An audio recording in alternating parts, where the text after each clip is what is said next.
The Carolina Panthers have four major issues that they need to figure out on the offensive line this offseason, and one of them is at center. Is it time to draft a center? We'll talk about it right here on Locked On Panthers.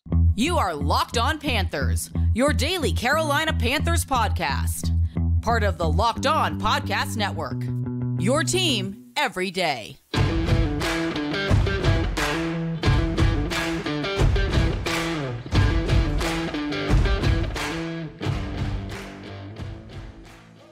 Welcome into another edition of the Locked On Panthers podcast, a part of the Locked On Podcast Network. I'm your host, as always, Julian Council, talking Carolina Panthers with you every Monday, Tuesday, Wednesday, Thursday, and Friday. Your team every day. That's our motto here on the Locked On Podcast Network. Subscribe or follow the show for free on YouTube or wherever you listen to your favorite podcast.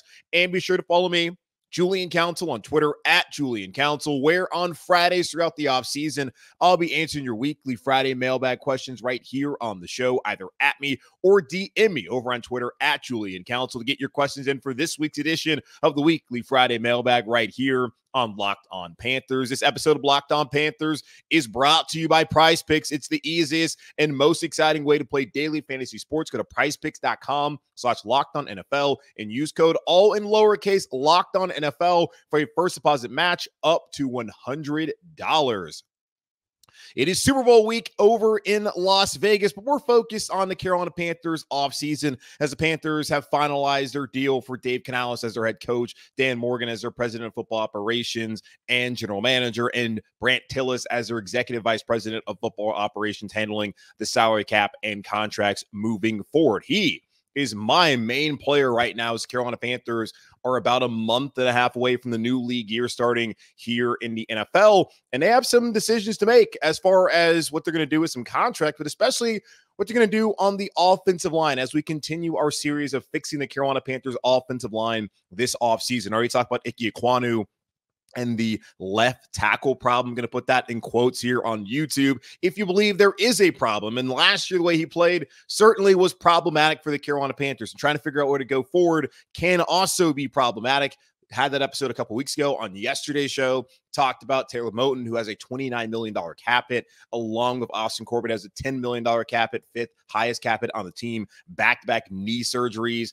Is he someone that is going to be here in Carolina this upcoming season? The complications with both those deals and trying to retain those players, but also open up some money so the Carolina Panthers can go out there and potentially bring in some other players to pair along with them on the offensive line. And one of those positions potentially could be at the center as the third issue I see here in Carolina. There's four big issues: the Ike Ekwonu issue, what to do with Taylor Moton and Austin Corbett's contracts, and what to do at center. Is it time to draft a center? The Carolina Panthers have not done that since 2007 when they drafted Ryan Khalil out of USC in the second round, 59th overall. Is this the year the Carolina Panthers decide that enough of the free agents, let's go out there, get a player in college, invest in him, and have that continuity at center for the next 10 plus years? That would be my thought, but we'll see whether that will be the case, and we'll discuss it here on today's show. Now, looking at Bradley Bozeman and his 2023 season.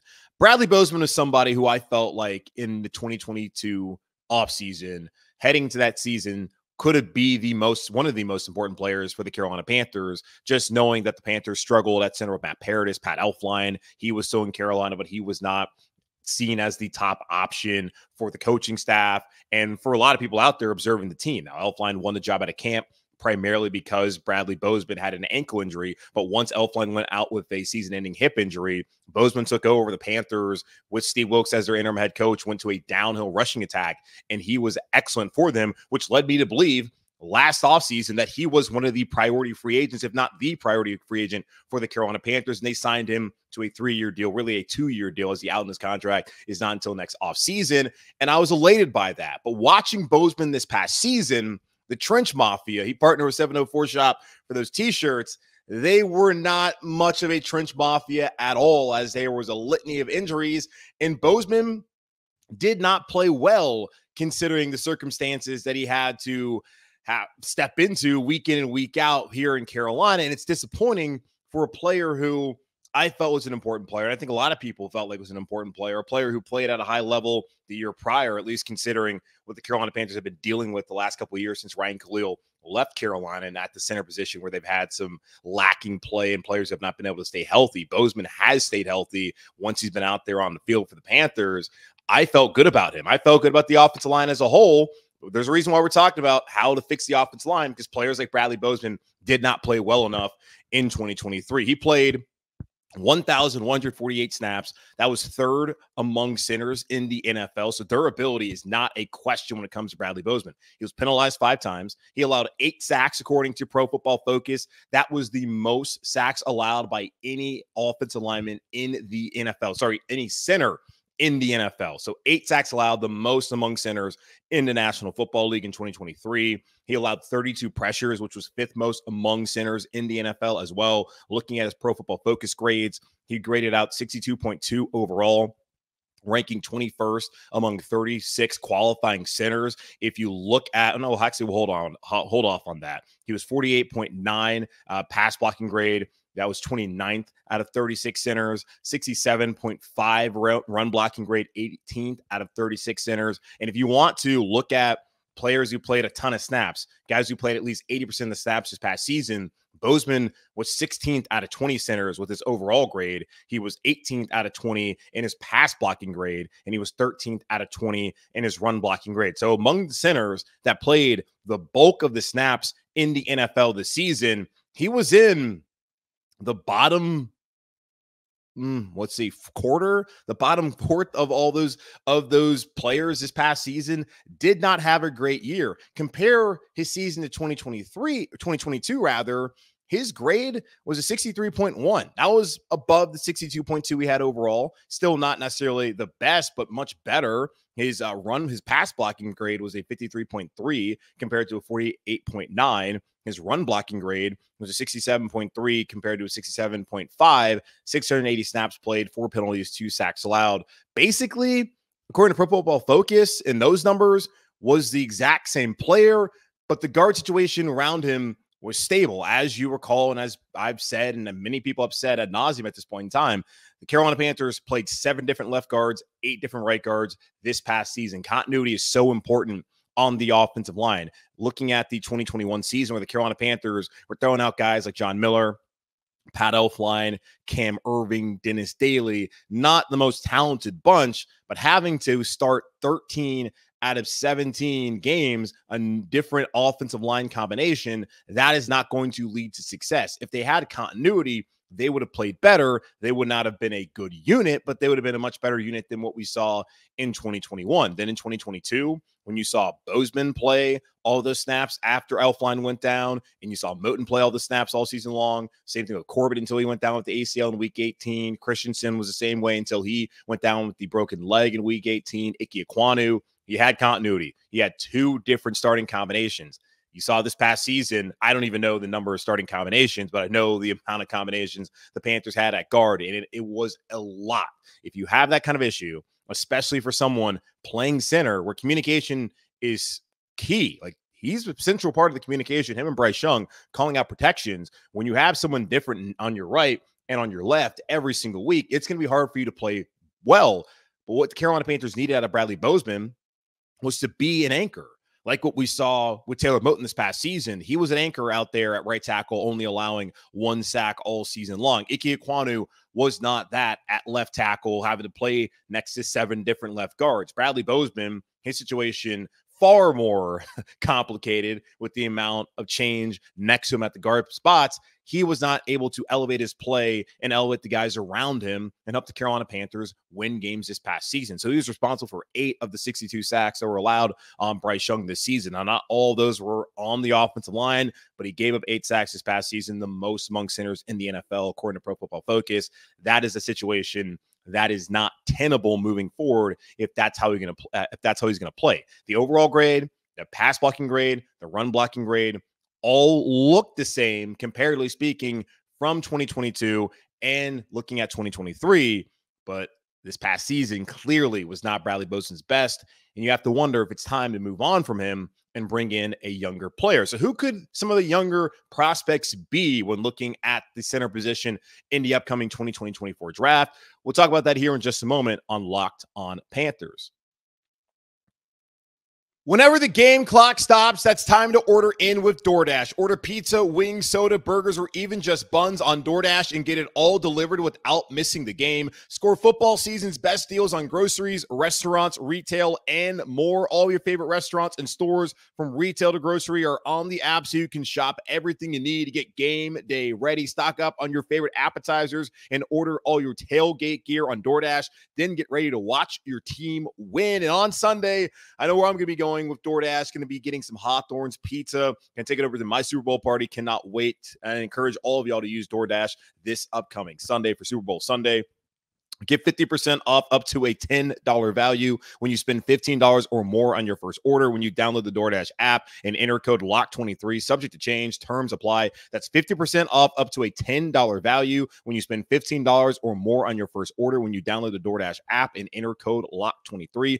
Subject to change. Terms apply. Prize Picks, y'all, is the most fun you'll have, winning up to 25 times your money this football season, which concludes this weekend. You just select 2 or more players, pick more or less on the projected stats, and place your entry. With basketball season here, you can now pick combo projections across football and basketball from the Specials League, a league created specifically for combo projections that includes 2 or more players from different sports or leagues. For example, you can take LeBron James plus Travis Kelce at a 10.5 combo of 3-pointers made plus receptions. Prize Picks is really simple to play. You can make your picks and submit your entry in less than 60 seconds. It's that easy, y'all. Quick withdrawals, easy gameplay, and an enormous selection of players and stat types are what make Prize Picks the #1 daily fantasy sports app. Go to prizepicks.com/LockedOnNFL and use code LockedOnNFL for a first deposit match up to $100. That's prizepicks.com/LockedOnNFL and use code LockedOnNFL for a first deposit match up to $100. I believe it may be time for the Carolina Panthers to look at investing in the center position via the 2024 draft. Bradley Bozeman, according to Pro Football Focus, was basically the same player he was in 2022 and in 2023. But looking at the 2 seasons, in 2022, he gave up 2 sacks. Last year, he gave up 8 sacks. And in 2022, he was able to help pave the way for a smash mouth running game the Carolina Panthers had. This past year, he admitted that he was not a fit to the zone blocking scheme that Thomas Brown, Frank Reich cultivated in their offense that was among the worst offenses in the NFL. And one has to wonder, okay, if you get back to being more downhill running next season, if that's what Dave Canales wants to do, is that a better fit for Bradley Bozeman and his skill set? Because clearly what he was running last year in this offense did not fit him. And it's unfortunate the coaching staff looked at the offensive line that they had and did not understand their strengths and weaknesses to the point where Ike Ekwonu, he struggled all season long. Thomas Brown admitted that he should have given him more help. Bradley Bozeman openly, as I just mentioned, he said he wasn't comfortable in the zone blocking scheme. You would wonder, you just would think that they would go out there and try to fit the scheme to the players that they have instead of trying to fit players into their scheme if the players don't even fit in the scheme. So we'll move on. Dave Canales is now here in Carolina, and I'm still wondering if it's time for the Carolina Panthers to draft a center this offseason. Now, the Carolina Panthers, if they wanted to move on from Bradley Bozeman, looking at Spot Track, the place for contracts, they could get rid of him pre-June 1, either release or trade. Dead cap hit would be $3.2 million.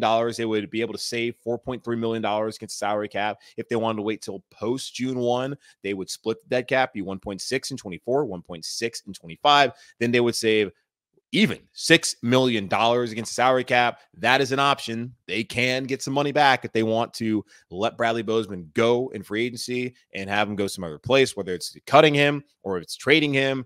There may be some value there for Bradley Bozeman on the open market, considering he is somebody who has experience as a starting center here in Carolina and in Baltimore, and also can play guard. Or you could keep him as a mentor to a rookie who you draft to be your center and then pass the reins whenever it's time. Or you could have him just be a backup center or guard like he started off being here in Carolina in 2022 when Pat Elflein was a starter before that hip injury. But let's look at a couple of the top center options in the upcoming 2024 draft. And I know you're probably laughing, Julian, you're sitting here talking about the draft in February. Well, it's a part of the series of how to fix the offensive line.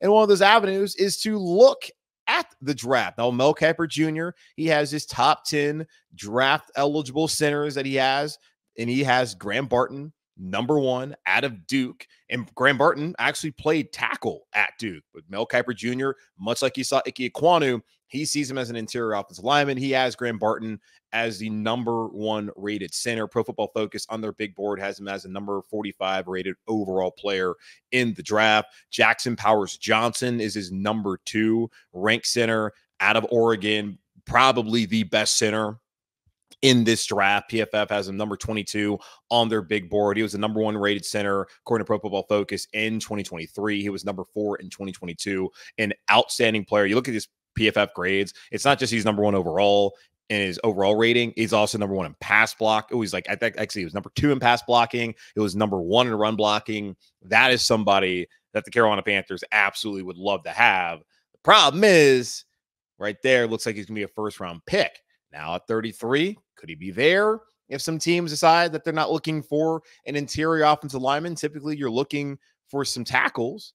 Are you looking for a center in the first round? It could happen. So Graham Barton, number 1, Jackson Powers Johnson, number 2, Zach Frazier out of West Virginia. He is number 3 for Mel Kiper Jr. Pro Football Focus has him as a number 41 player on their big board. He was rated in 2022, according to Pro Football Focus, as a number 7 center in college. Cedric Van Pran from Georgia is the number 4 rated center by Mel Kiper Jr.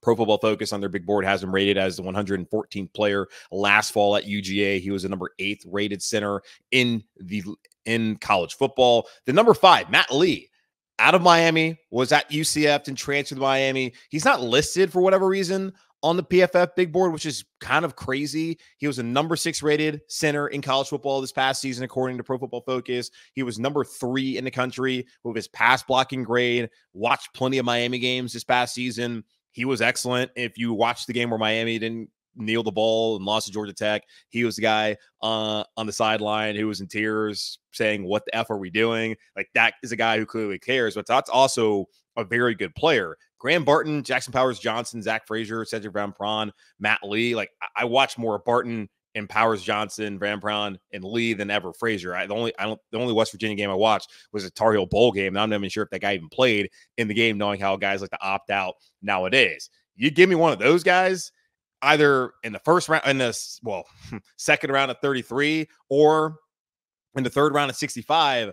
I'm feeling pretty good about the Carolina Panthers possibly moving forward with a center who could be here for a very long time. Now, Mel Kiper Jr. also has Tanner Bartoloni from Wisconsin, Drake Nugent from Michigan, who actually was a top 10 rated center the last 2 seasons in college. Bo Limmer from Arkansas, Dylan McMahon from NC State. That's an offensive line that struggled this past season. Kingsley Egakon from Florida, probably got his name wrong. Those are the guys that rounded out his top 10.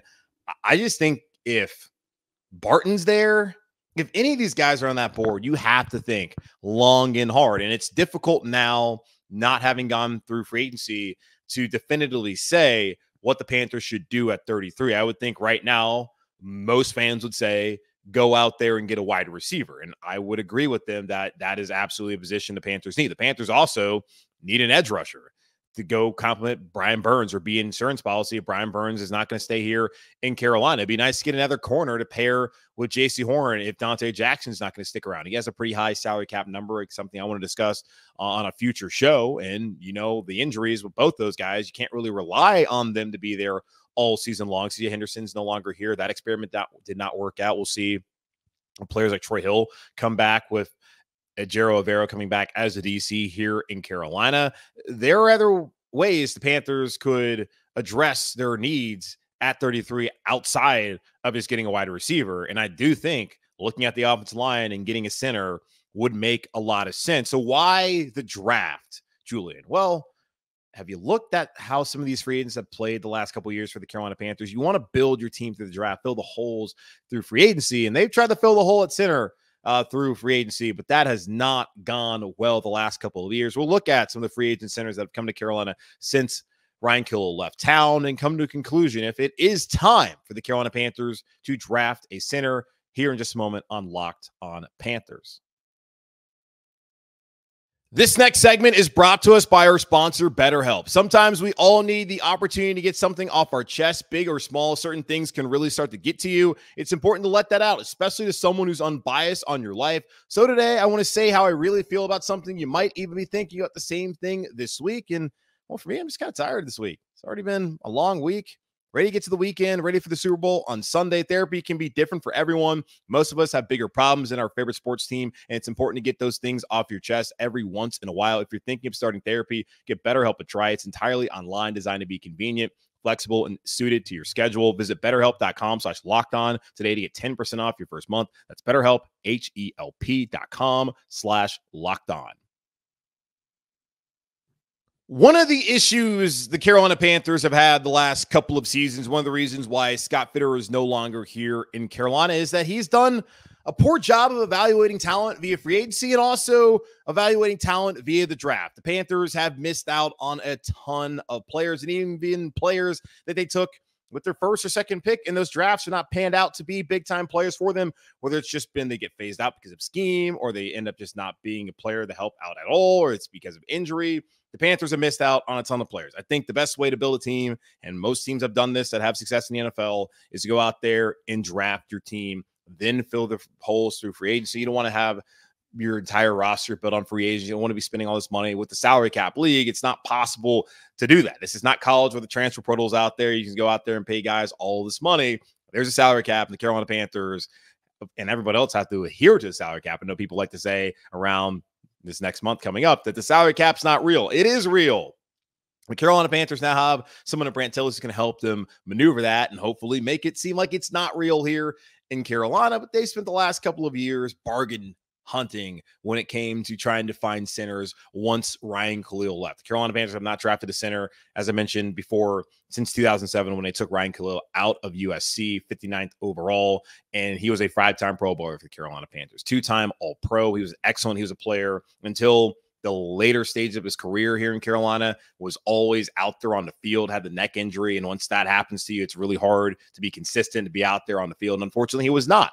His final year was in 2018. And since then, the Carolina Panthers have gone to Matt Paradis, Pat Elflein, and Bradley Bozeman. And before Bozeman came, that was certainly a major weakness on the offensive line. Matt Paradis, according to Pro Football Focus, just looking at his overall grade compared to the rest of the centers in the league, he was 22nd out of 46 centers that played in 2019, according to Pro Football Focus. And in 2020, he was 25th out of 56 centers that played that season. In 2021, Paradis, before going down with a torn ACL, was 24th out of 66. Pat Elflein, he then took over from guard to center and was 60th out of 66 centers that year. So they went from, oh, this guy's actually, pretty middling to, oh my God, this is a complete disaster. And Pat Elflein. Elflein took over as a starter starting off in 2022 because of the ankle injury Bozeman suffered during training camp. Elflein rated 29th out of 56 centers in 2022. When Bozeman took over, he was 22nd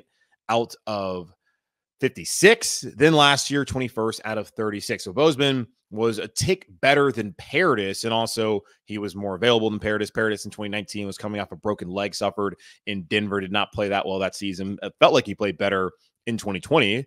PFF does not agree that he played that well. At least he was still kind of right there middle of the road. Then he was fine in 21, much better than Elflein. And Elflein just was a better center, but not good enough to be a starting center for the Carolina Panthers long term. And of course, went down with that injury. And I don't think he's played in the NFL since suffering that injury, I believe, in week 5 of the 2022 season. Looking at Ryan Khalil, his last year in Carolina in 2018, he was ranked 19th out of 51 centers. And if you also want to look at that year for reference, Pat Elflein, who was a center in Minnesota at the time, was dead last, 51st out of 51 centers that were qualified that played that season, according to Pro Football Focus. So you went from Khalil, and then a couple years later, you had Pat Elflein, who was awful when Ryan Khalil was an aging veteran in the NFL in his final season with the Carolina Panthers. Is it time to draft a center? I believe it is. I would like to keep Bradley Bozeman around. The Panthers don't have a ton of depth, and that's something that we're also going to discuss here as we continue to talk about how to fix the offensive line. Depth is a problem. And Bradley Bozeman has proven to you that he can be a solid player. And I would have rather been able to bring someone like a Bradley Bozeman to step in at guard the past this past season, opposed to having Chandler Zavala, who was terrible. The same thing with Cade Mays, Calvin Throckmorton, and all the others that had to step in, Nash Jensen. I would have loved to have a Bradley Bozeman, who you've seen play well for you, step in there instead of those guys who really aren't starters at the NFL level. So I want Bradley Bozeman to stick around. I just think that, especially a position like center, it's so hard in free agency to go find those kind of players.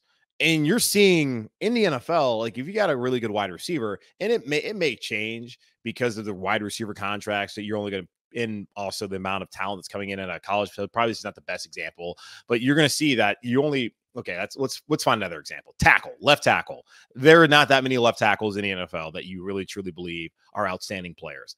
Rarely do you see a Pro Bowl level or All Pro or just even a consistent left tackle get the free agency. We saw even with Taylor Moton at right tackle, never been a Pro Bowler, never been an All Pro. He did not get the free agency. The Carolina Panthers are not going to let him go because he's a solid player. You do not see a lot of left tackles available out on the market that can come in and help your football team. Like quarterbacks, kind of the same way. It's not like you're going to see a quarterback ever hit free agency. They may hit the trade block, but typically if they're a dude, they need to be like in their late 30s, early 40s before you're going to see them out in the market. That's why the Lamar Jackson thing was crazy this past year. He's in his prime.